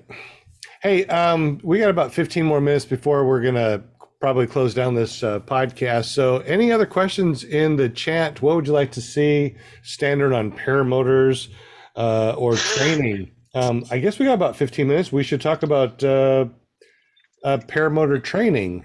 Training and SIV and other things like that to hone your skills after you've been flying for a while. Maybe Kelby. John Wayne gets a donut. John, Big close. John Wayne, you won a donut. So whenever you see Will fly, he owes you a donut. Yeah, man. Hey, I'll give it to you next Sean. time I see you, John Wayne. Yeah, hey, bud. hey, Sean, can Yeah. you read Hot Butter Steve's last comment at 9:15? Because it's freaking awesome. Hot butter Oh, Lord. comment. No telling on that one. As soon as soon you'll be giving out David Hasselhoff's t-shirt. Yeah, of course. That's right. John Wayne, thank you very much. He just donated $10 in the super chat with a sticker. And the sticker is what is that? A fox with a heart? I'm going to say fox with a heart, unless that's a dog with a heart. Well, it's a cat. I Maybe. think Is that that's a dog with the cat's heart in it.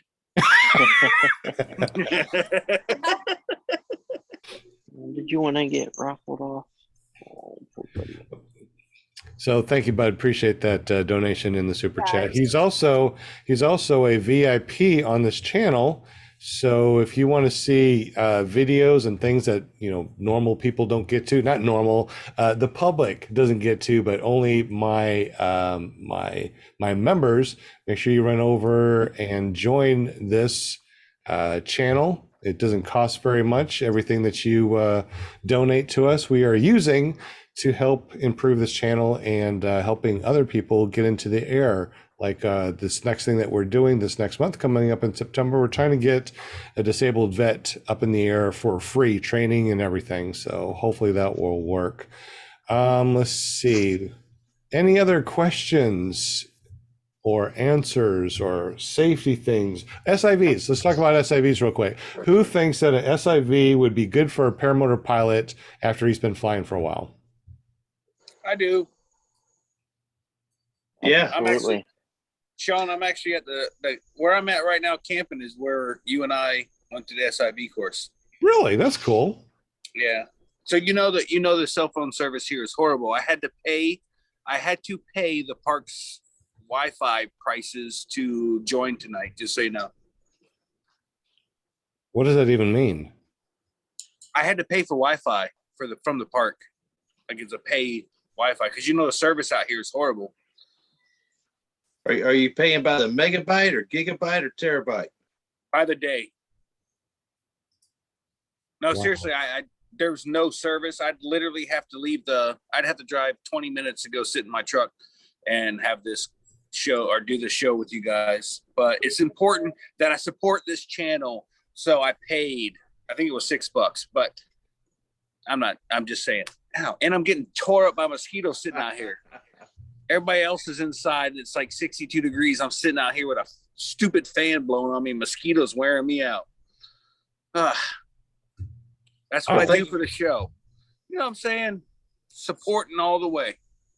Well, you are our best athletic supporter that we have. Hell yeah. Yeah. That's right. It's nuts that you said that. It's nuts. Look at Hey, Shane. Shane. Yes, needs sir. a hug. Tomorrow, brother. What's that? My thoughts are with you tomorrow, brother. Yes, sir. I appreciate it. Yeah, absolutely. Absolutely. Sean, back to the SIV question. There was an article I read a few months ago, last time we talked about SIV on your show, where there's a school in Spain. I can't think of the name of it right now, but their train of thought is new pilots should go to SIV training. Pilots with no more than minimum of 10 hours, but not more than 6 months of flying, because it's hard to untrain pilots. And if they're fresh and haven't developed bad habits, then it's easier to go through SIV training. Okay, that's interesting. Brian, when you went to your SIV course, how many hours did you have on your belt before you took your first SIV hay bale? Do you remember offhand? Yeah. Yeah. I had 100 flights in 50 hours. Okay. What do you guys think that have taken the SIV courses? How skilled of a pilot do you need to be able to go up doing an SIV? Should it be just 10 hours or should it be, 50 hours, 100 hours? What do you guys think? Dude, I had go ahead, Brian. Go ahead. It depends on the school and the pilot's aptitude. That's what it comes down to. Every pilot is different. Every student that went through aviator that I've ever known of they all had a different amount of flights, had different amount of success when they left, and we have different struggles. There's certain things you need to be able to do before you go to SIV, and we've talked about it. But for sure, man, you need to have a little bit of experience. I mean, sending somebody with 10 flights to an SIV class, to me, the only way that's doable if this is extremely structured. And I don't even think it's doable then. I think you got to have a lot more flights under your belt. I think that would be information overload, really. You don't know what to look for. You don't. I think the answer is it depends, though. It depends on the student. It depends on the school. It depends on what type of flying you do. It depends what kind of conditions you fly in. It depends on where you fly to go in with the conditions. That's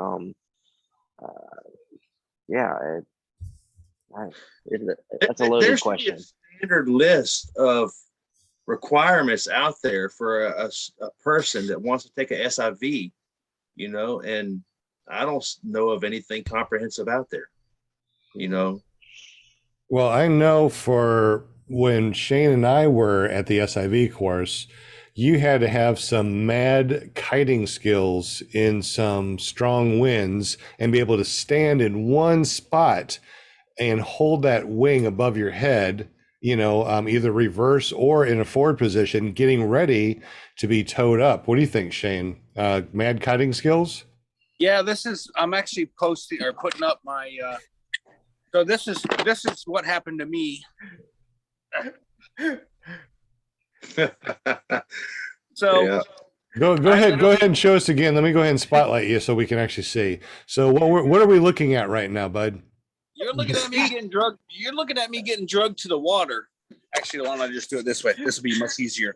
I don't think the feet are supposed to point up like that, man. No, actually, what happened? Actually, what happened is when I was in reverse kiting. I brought the wing up, and as soon as I brought the wing up, the winds were so high that I wasn't comfortable with. It literally launched me in the air and spun me because I was in reverse launch. So as soon as the wing came up and I hit brakes, it just pulled me straight up, spun me around, and my foot got actually caught in whatever lines that it got caught in. And the wing decided to stay up, and it started dragging me right to the water. And I luckily, Jonathan jumped on some lines. PPG Grandpa jumped on the wing edge, and I stopped right before the water. And was I happy about that? No. Did it push my comfort level beyond? Yes. But I also think it made me a freaking better pilot. And Brian, I 100% agree with many of your concerns with the particular school that you went to. I should not have been in this situation. Am I glad that I did it? Yes, because it taught me a ton about myself and what I can and can't do. This behind me, this here is what I can't do. That wind. It literally it took me for a ride. And after that, I had the instructor holding on to me on the next launch.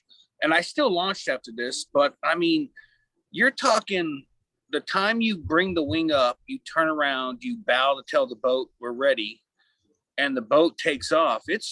There's a video. I don't have enough video of the SIV course to make a video, but I can tell you that there's probably almost a minute worth of me kiting, waiting for this boat to take off. So when it comes to ground handling and, you know, doing an SIV course, I think it's important that you have some sort of hours under your belt. I mean, like I said, I'm not saying anything bad about the school. They honestly thought I could do it. And I thought maybe I could do it too. This picture shows that I can't on this launch, but the very next launch I did. So, you know, you learn something from every launch and landing, and I learned this wind right here was too much for me. I got spun around and just dumped. Dude, I was hot. I was so mad. I told him, I said, listen, if I hit the ground again, I'm done. I'm done for the day. And the very next launch, as I launched. It was perfectly fine. But I think I kind of needed this. I would consider this an ass whooping, pardon my French, but this taught me so much about myself and my skill level that it made me, I want to say it made me a better pilot.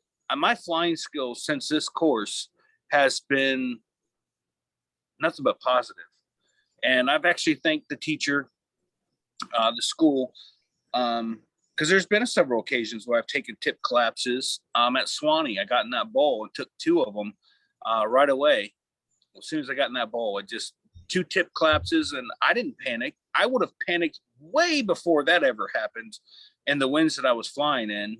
And like I said at the beginning of this podcast, yesterday's flying afternoon, we hit some really bad winds. I want to say at 400 feet, the winds were coming out of one angle. You go up to 600 feet and it was going the opposite. So the winds were just absolutely horrid. And the entire time, the video, all you see is me looking at the video up at the wing, making corrections the entire time. I'm normally, before the SIV course, I'd have landed in that pasture and walked back. I wouldn't have cared. I just wanted to be on the ground. But I was perfectly comfortable in that situation. And a lot of the reason is because I understand what my wing can and can't do after that SIV course. It takes a lot to collapse a wing. Yeah, absolutely. It does. I agree. Did they ask you, Shane, if you knew how to foot launch, and you said, yeah, and that's what you did? Oh, Like yeah. a new style of foot launch? No, I can. Yeah, I see what you're saying there. I told him I was an expert at back launching from my butt. I'm laughing at you, man. Don't take it seriously. Laughing at you, not with you, dude. Yeah. Yeah, no, Sean asked, NASCAR asked the question, what size wing? It's a 27-meter wing that I fly. It's the only wing I've flew outside of school. And the winds, Sean, what would you say the winds were that day? Those were howling. They were definitely over 10 miles an hour. I'm thinking closer maybe to 15 miles an hour steady with a little bit of gust here and there. I've kited in 10, 15 mile an hour winds and not had this problem. This literally picked me up, spun me around where my feet were above my head to get caught in lines and then slammed me down. But like I said, I wasn't comfortable, but neither was I going 4,800 feet in the air and then collapsing my wing. I totally wasn't comfortable with that at all. I mean, the highest I've been before this SIV course was like maybe 2,500 feet or 3,000. And now I'm literally free flying, which I've never done, being pulled to heaven on a rope, which I've never done before. Like the whole process is, I mean, it's exciting, but it's scary as all get out as well. You're definitely going to be outside of your comfort zone the entire time. Even my second SIV course I went to, I was feeling like I was just out of my comfort zone the entire time. But would I do a third one? I think I would do it a different, I think I want to do a different school. Not from any other reasons, just I'd like to try a different school, maybe a different instructor to maybe teach me something a different way. So Variety is the spice of life. Bob McFly wants to know, why does one need a SIV? That was my point, that not everyone needs it. If you No. fly with brand new gear and less than 3 mile per hour winds, and only 2 minutes before 2 minutes after sunrise and 2 hours before sunset, and only calm conditions. I think a lot of people don't need it, and I think it's 100 unnecessary. I agree with you completely. My biggest thing is I wanted to learn what my gear can do and what it can't do. That's why I was insistent on using my wing. My wife's like, hey, you're going there to learn how to take care of collapses and this and that. You're going to learn on your wing, because what good is it to learn how to drive a car on one particular type of car when you drive a completely different car? You want to learn how to do power slides and everything else on your car. So when I got there, and I was told that there would be no stalls or anything else on my wing, which I was completely comfortable with. But I wanted to know how to recover it from a full frontal, 50% deflations, and spirals. And that's exactly what I do. I do wing-overs and I do spirals, and that's really about it.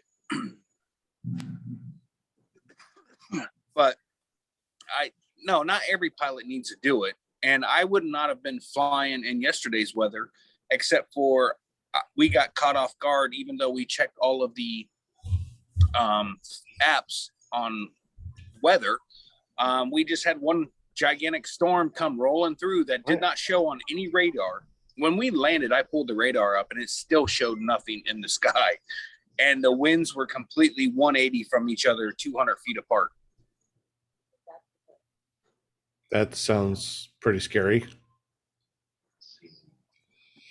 Now, as far as SIVs for me, I took my first SIV 6 months after I started to fly, and I honestly felt like I gained another 6 months worth of regular flying in that SIV course. I mean, I felt like, I was so much more confident, not cocky or anything, but I know that wing, if it does take a little collapse, it's going to open up right away. I know that before the SIV class, you always think about wingtip collapses or collapses. You see the paramotor crash compilation and stuff, and you're just scared about that thing whipping down and you falling to the ground.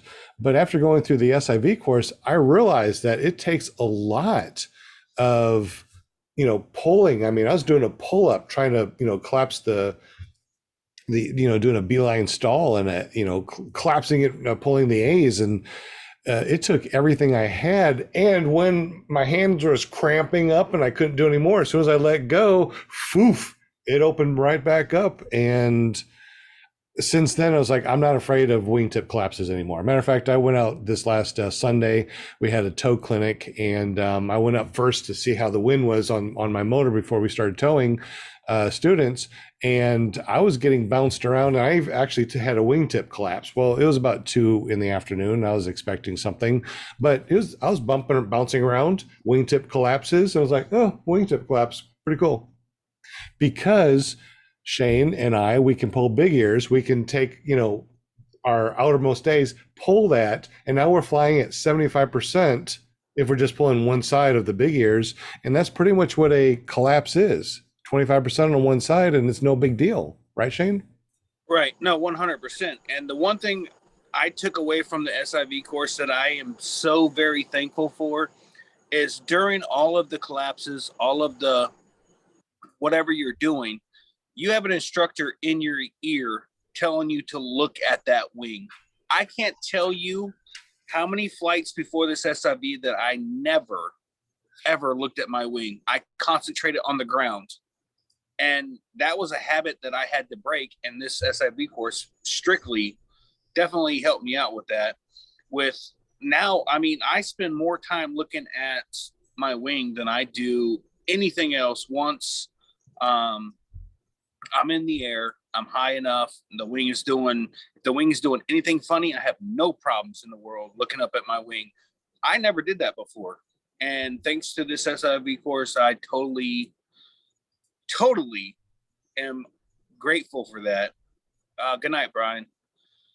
But I mean, there's good with the bad when it comes to any, I guess, with any SIV course. But for me, I took some positives from it. This incident that is my screen share, I would say would be a negative for me until I got back up and tried it again. I learned from it. So it's not necessarily that terrible of a negative.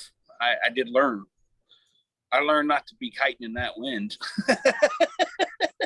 And I bet your kiting skills are a lot better too. Yes. Oh man. I absolutely love kiting. I love flying.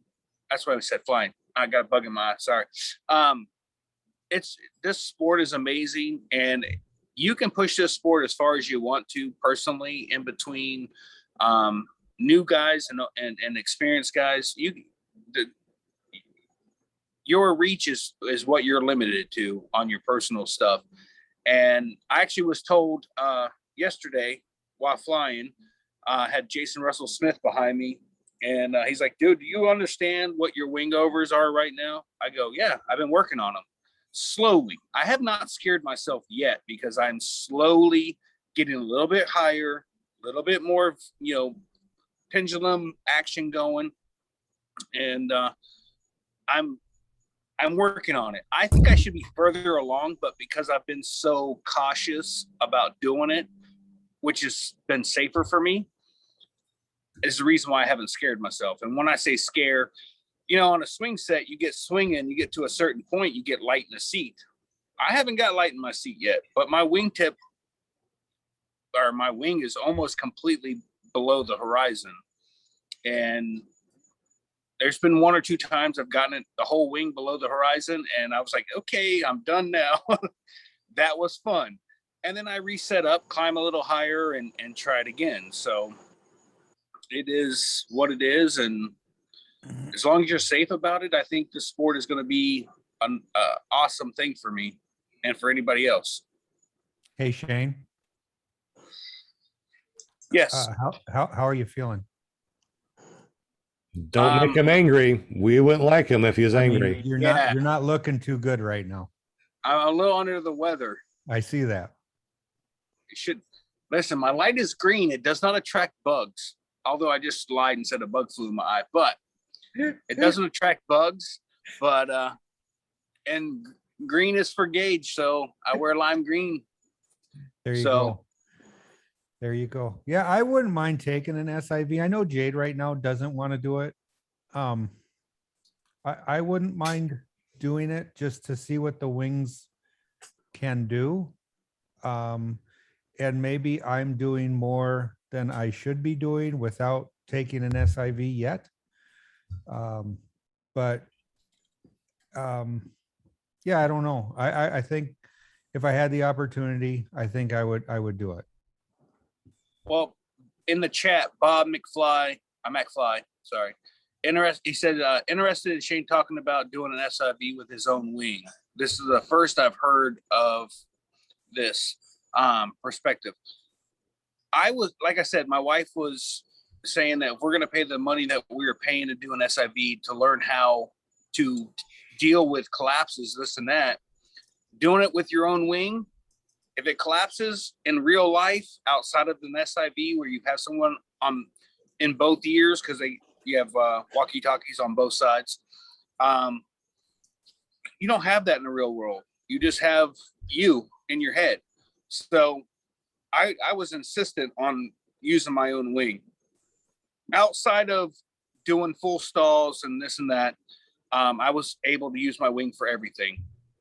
And one thing I found out, speed bar on my wing is with trimmers out.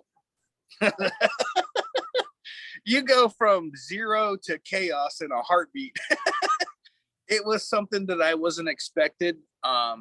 Actually ended up getting a situation where I was in I took more than a 25. I took almost a 50% collapse on one side, and that folded under my wing and put me in a tight spiral.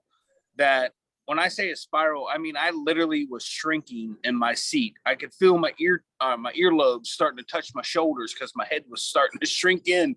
And Andrew started yelling reserve, reserve, reserve. And every time he yelled reserve, I pumped the brake. And when I did on that third reserve that he are pumping, it opened up.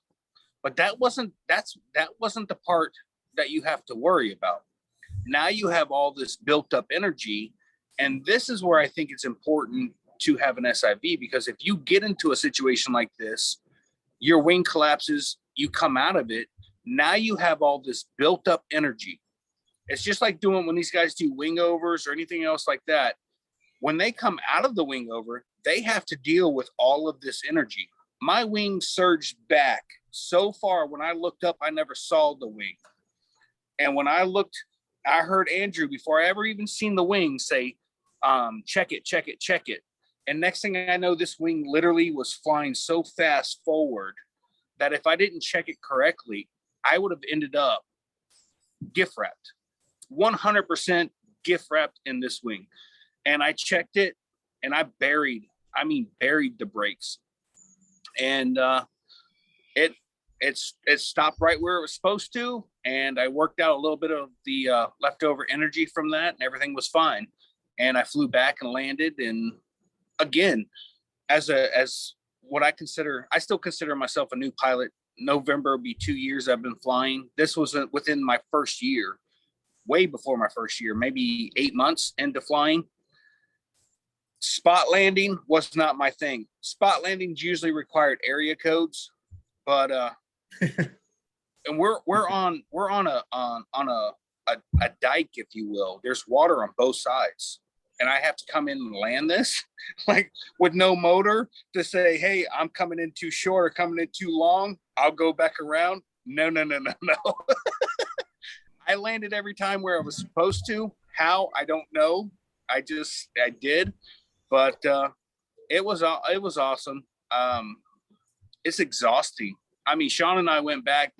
We ended up going and having dinner with the school, and I didn't even eat. All I wanted to do was go back and just go to sleep. I was so exhausted from the day. It was just being excited, nervous, scared, all your emotions wrapped up in one day. At the end of the day, all you want to do is go back and go to sleep.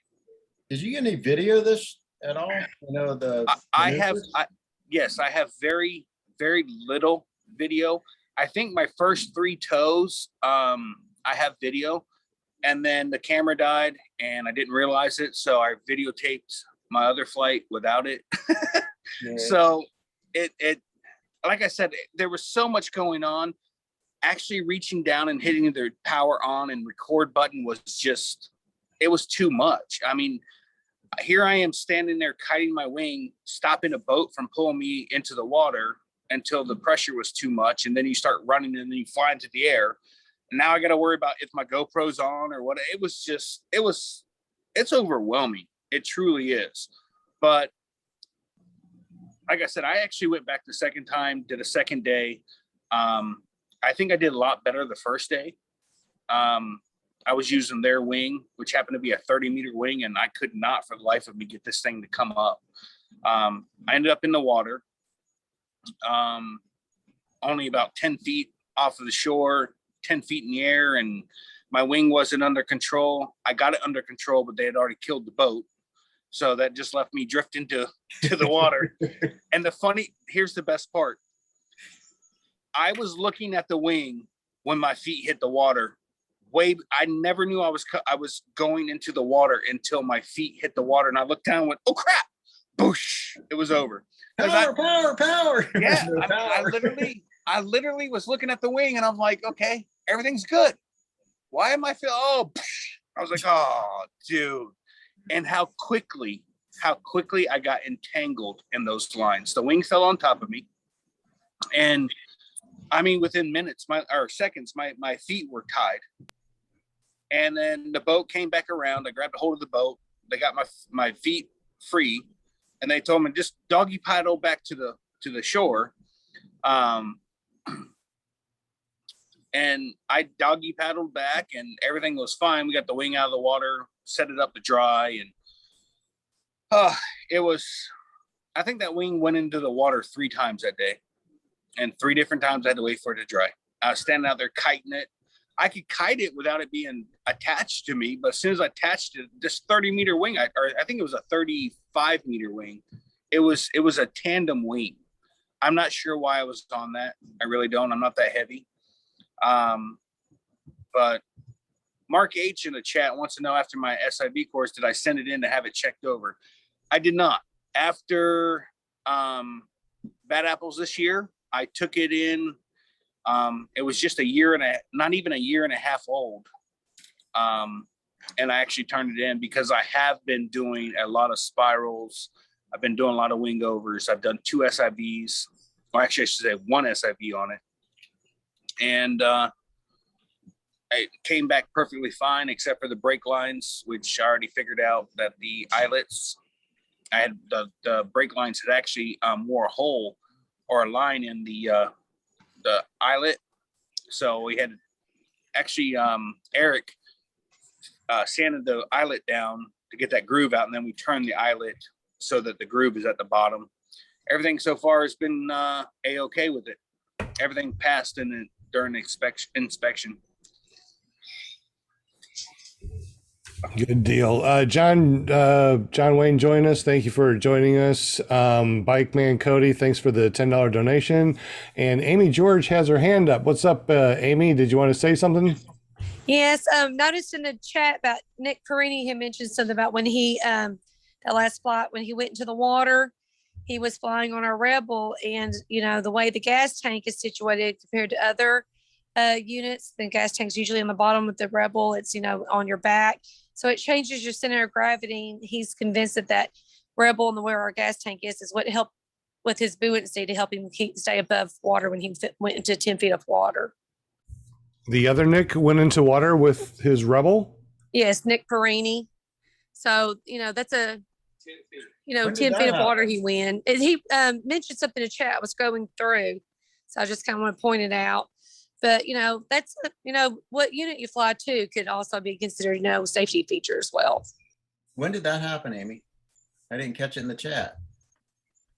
I'm really not sure what he did. I know I believe it's his last flight.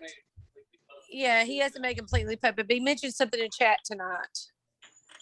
I have to go back and look at it again. That's all right. I'm looking for it. Interesting. So when Shane went into the water, Shane, did you have life vest on? Yes, and I had the flotate or the foam from the free flight harness, and all of that. Even with the life jacket on, my head still wanted to go in the water. Like I was doggy paddling my butt off to keep my head above water until I hit shore. I will tell you, I'm a Florida boy, born and raised. I swim in fresh water all the time. Gators don't scare me. I went in this water and the boat comes up and they're pulling the line in with the boat on the winch. And the stupid parachute thing that's attached to your line, it rubbed on my damn thigh as it went by. And I instantly thought, I was like, oh, shoot, I'm going to get ate by a gator. And my legs were already tied up and they're like, stop kicking. I'm like, in my head, I'm like, there's a gator under me. It was awesome. Yeah, but I mean, don't get me wrong. For me, it was not a great day on my second SIV. The first day was our first time. It was awesome. But, I mean, I did learn. It did make me a better pilot. It's made me a much more confident pilot in my gear. And, that's about it for my SIV. Hey Shane, do Yes, you sir. think SIV is for everybody? No. No, if you're a fly straight, and like JP said earlier, if you're flying, 30 minutes after sunrise and 2 hours before sunset, you really got no worries. And the winds are light. The likelihood of you hitting anything that's going to cause any kind of issue, I don't think it's for everybody. I don't think it was for me when I was doing it, but afterwards I was like, oh, thank God I did it. But during it, I was like, dude, what am I doing here? Like I'd never been to 4,800 feet. I'd never even been close to 4,800 feet. Now I'm free flight. I mean, they didn't even ease you into, you disconnect from the tow rope. You put your hands through, or you set your trimmers back to full, or you pull your trimmers all the way in. You run your hands through your brake lines, and then you grab the brake lines, and then you start doing things to your wing that is completely unnatural to you at a height that you've never been to. Like, I'm sitting there, and there was no warming up. As soon as I got my hands through the brakes, he's like, okay, we're going to go ahead and do a 50% deflation. Let's go ahead and pull all your A-lines. I was like, whoa, we're not even going to work into this. We're not going to get comfortable with this or nothing. We're just going to start collapsing crap. And that's exactly what happened. The very first time I only grabbed 2 of the 3 A-lines, and I missed the third one. And then he told me to let go. And then this time you're going to go ahead and grab all 3 A-lines. I was like, oh, there's 3. Okay.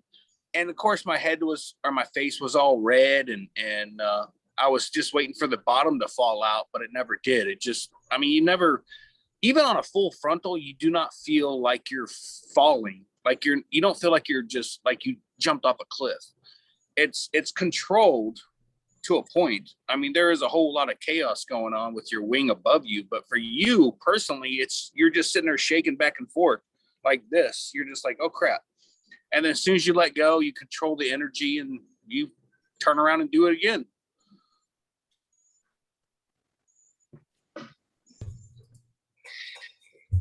Exactly. It to me was life-changing, and I feel like I'm a much better pilot because I went to the SIV classes, and I feel a lot more secure in my gear. Who else went to SIV classes in the panel that would like to talk about it? Anybody, or did nobody else take any SIV courses? Hey, Shay, I have one more question for Shane, or actually Amy did. Okay. Well, I know Sean's talked about saying, you need to do an SIV course, and I keep hearing these stories. I'm thinking, no way, Jose. So what made y'all decide to go ahead and go to SIV when we talk about it's not for everybody? If you're flying safe and straight, then is it just because you wanted to go to another level in your flying, or? No, honestly, I just wanted to know exactly what my gear would do. I want confidence in my gear. We put on seatbelts every day in our cars, but we don't actually know what they can or can't do. You know what I mean? Like, you clip it in and think you're completely safe. Well, I don't want to be flying along and think I'm completely safe, and I get into a situation and not know how to deal with it. I think, honestly, at Swanee, when I got into that bowl, at the end of the runway, there's trees, and it's just a big bowl. And there were some higher winds, and I got into rotor. I got into some bad rotor.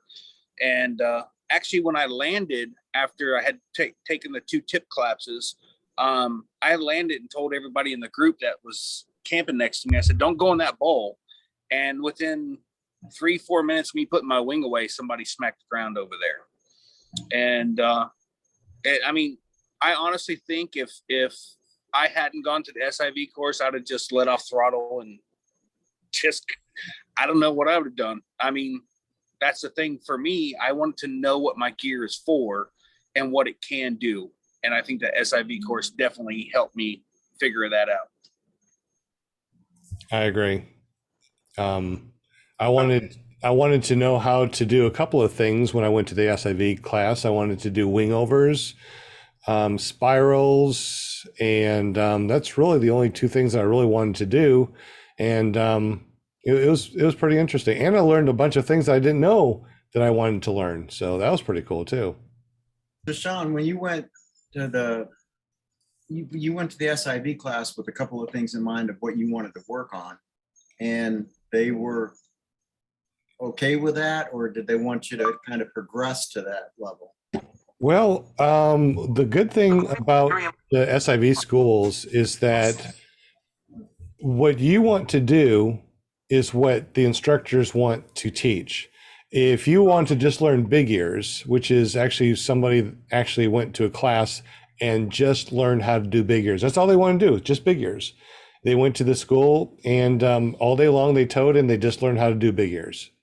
And if that's all you want to do, that's all you have to do. Some people want to do other things like collapses. I wanted to feel like what an asymmetric collapse would feel like, and to do a spiral, because, what worried me before I went to the SIV course was, number one, in the first 6 months of you flying, you're worried about wingtip collapses. Like, what if the wingtip collapses? What happens if, I bank too sharp? Am I going to drop a lot of altitude? Because that's one of the things that you think about is altitude. How much can I pull? How much brake can I pull on a stall before my wing actually stalls? And then when it stalls, what does it do? Can I fly straight if half my wing is collapsed? Well, guess what? I collapsed half my wing. I was flying 50% of my wing straight with weight shift, of course. I pulled my brakes all the way down to stall it, which is interesting. I had to wrap 3 times, pull all the way down as far as I can go, waited. And finally the damn thing stalled out. So I know that, some of the, isn't that one of the things that you guys hear about before you start learning to fly is like, you pull too much brake, you're going to stall and go parachutal. Well, I already know that it's going to take some serious, stall for me to actually stall the wing. And then when it stalls, I know as soon as I let it back up, it goes poof, right back up. So I walked away from the first SIV very confident that my wing, the scariest part of the wing, the wingtip collapses or, things like that, it's not going to happen. Those things that I was worried about, gone, just gone. All my worries gone, because I know exactly what's going to happen. Did I speak too much? Was that too much of an answer?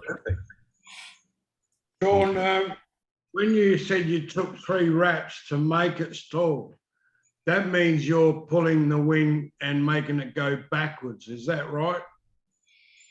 Well, I first tried to stall the wing by just taking the brakes and going straight down and holding it. Well, with that all the way down like that, I was still going forward, but I wasn't stalling the wing where I went parachutal. So went back hands up, felt that surge, right? Wrapped it twice, pulled it all the way down again, right? Waiting for that stall where I could go parachutal, nothing. It slowed down a little bit more, but it wasn't like a parachutal stall. I had to wrap 3 times. And once it stalled, went down. And then when it opened up, it did go back for that back, going back. Tail slide. Right, the back tail slide, and then went forward. So I know, me personally, if I totally go stupid and, I need to scratch my butt and I just reach down like this and scratch my butt with my brake in my hand, I know that, I know exactly what's going to happen. My butt will be scratched, but I'm not going to collapse the damn wing. But no, seriously, what I'm saying is, I know what my wing can do. I know that if I do pull all the way down this way on one side and out the other, I'm going to start going into a spin, a flat down spin where, the wing is straight out in front of me and I'm looking straight down. And what's really neat is that your center of gravity as you're doing this flat down spin is the lines. So your wing's going one way, you're going the other way, and the center is the lines between you and the wing, which is amazing. I've never seen such a thing. And I know how to get out of it in case something happens. Like, one of the things I was worried about too was what happens if you get to a flat down spiral or spiral that you can't get out of, where people just go all the way down and they hit. That was another thing that I was worried about. How do I get out of a spiral? And I learned how to get out of a spiral. So I feel very confident that I don't have to worry about being locked into a spiral. So it just really helped me feel more confident in my gear, which is what Shane was saying too. And knowing that if I get myself in a situation, bad air or what happens, my wing collapses and it's just flapping in the wind. Number one, I know how to shake that booger out and open it up. If it doesn't and it's wrapping around, now I know how to throw a reserve. And once the reserve opens up, I know how to pull in my glider, and it's a big stall ball, and I know how to do that. And you hear about pulling a reserve, or throwing your reserve, right? Tossing the laundry. How does that feel when you are underneath the reserve? Well, the SIV course helped me understand what it feels like to be underneath the reserve. And you have your harness, your carabiners that has your glider, right? Well, your reserve is usually on your harness. So when you pull the reserve, your harness goes up, right, on the sides. So now your reserve is right here, and that feels a lot different than when you're flying straight when you normally fly with your carabiners connected to your risers. So that's something I didn't know either, and it felt totally different. I will say my last part of the SIV, getting into a collapse, getting into a spin, that's just the start of the race. And what I mean by that is once everything is checked, opens back up, you have all of this energy that you have to deal with. And that SIV course taught me how to deal with the energy. And what I mean by the energy, the wing's going to surge behind you and then come just straight barreling forward. And when it goes forward at a high rate of speed, it goes under you and you free fall into that wing. It literally has taught me, my point of view of the SIV is it taught me wing management, how to control that wing, even at its worst attitude, worst condition, and the energy that you have to absorb when you recover from a frontal or a 50%, even the 50%, when I let go of a 50%, the surge on it was incredible. And learning how to deal with your wing, whether it's flying or not flying, is half the problem, or half the solution. It's when it comes back out to flying and has all this built up energy, you have to learn how to deal with that. And thankfully, I learned a lot from that, and I can't take any less information from it than that. Then I know now when my wing surges behind me, that's coming back forward. And when it comes back forward, it's usually coming faster than it went back. So you got to learn how to deal with that. This is a very interesting topic. I wonder next week, how about we continue talking about the wing energy and the different dynamics of wings, even though you may have the same type of wing or the same size. For example, Roadster 3, 28 meter, Gin Vantage, 28 meter, they performed totally different. I mean, opposite. Well, not opposite. They performed differently at an SIV course, where I could do a horseshoe no problem with Roadster 3. When I try to do it with the Gin Vantage, let Shane tell you how my butt puckered. Oh no, my butt puckered, and I was on the ground. I was watching it on TV. I was like, "Holy crap!" Sean ended up in a full riser twist and coming out of the sky like a Halley's Comet, and I couldn't believe it. I was just like, "Wait a minute, that's what I'm doing next? No, I'm not ready for that." And I went up on my Link 2 27 meter wing and did it, and I could have flown around with it in a horseshoe forever. I mean, there was no issue, but Sean did it and he got into a riser twist. The only thing I can think of, Sean, and I've discussed this before with you, I don't know, when you put your two inside A's together and you went up to the two A's, and I don't know if you yanked down on it or I pulled gently down. And I don't know if that was the difference. I honestly don't know. I have never done one with my paramotor on my back because all I can see is you falling out of the sky. I'm like, yeah, I don't want to be part of that. Well, you know, with the Roadster, you know, I put the two together and I was pulling down. And I had great horseshoe, no problem. With the Gin Vantage, I put those two together, and as I was starting to pull like this on the A's, the whole thing just collapsed, and I went to a free fall. And I tell you what, the only time I've ever lost my stomach, like I was in a roller coaster, was that time. That's the only time ever have I lost my stomach, and falling down like that, and everything collapsed right there, and going to that riser twist, that was the scariest thing that I've ever encountered so far flying. The scariest thing I've seen flying. That was on the ground. Yeah. So Let's do this after party thing. we apparently are in the after party. Do we want to do we want to continue to stream live, or do we want this private? Well, that's up to you. I don't plan to fly tomorrow morning. Actually, today I could have literally flown anytime today, but I got some other things going on today, so I did not fly. But the winds were no more than 2 miles an hour, and it was overcast all day today. Like, absolutely perfect day to fly anytime. And I played Clue, Jenga, Monopoly. Sounds awesome. All right, so I dropped the meeting ID and passcode into the super chat. We appreciate you all coming over here and hanging out with us today. We're going to continue to talk privately. That's not being streamed, so we can say whatever we want to and talk about whatever we want to. So if you want to, please join us. I just dropped the meeting ID and passcode in here. So thank you very much for joining us. I think next week we need to talk about wing energy and wing management and wings themselves. I mean, if you know anybody that knows anything about wings, manufacturing, and you know, anything about like that, please let us know. Tell them that we need them next week, which is going to be August 30th. Holy smokes, that'll be the last Monday of August. Then it's gonna be September. Where is the time going, guys? Hey, Sean, I'm an expert at chicken wings, just so you know.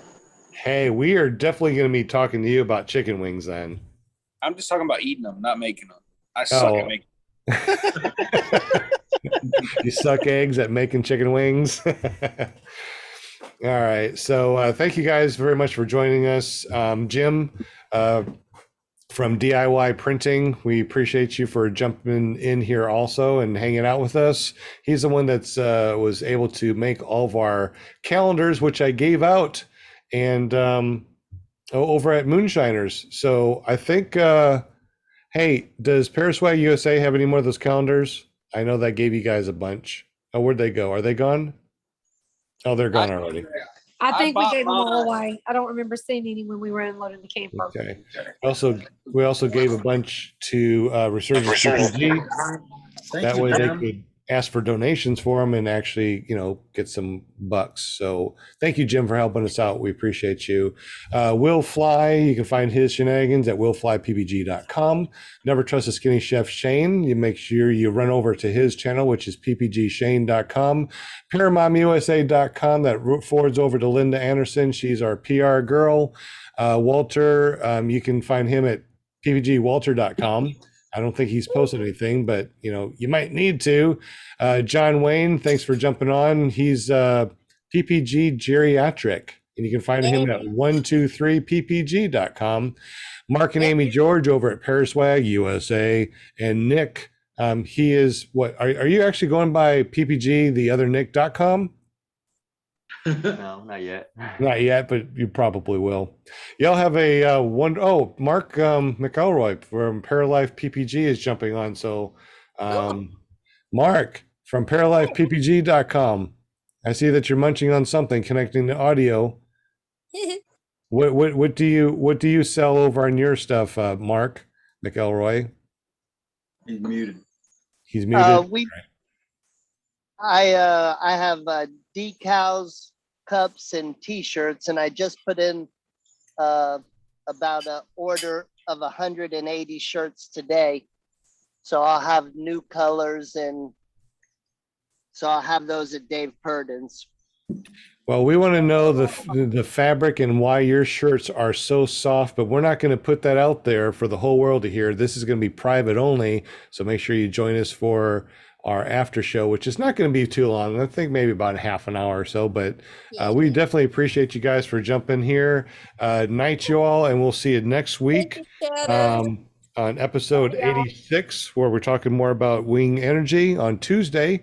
Not this Tuesday, but next Tuesday. You'll find Shane at ppgshane.com. And then on Wednesday, we have another show, not PPG, www.paramotorgirl.com, all girl podcast. Thursday night. Hey, Thursday night, what's going on Thursday night, Paramount USA? Who's that?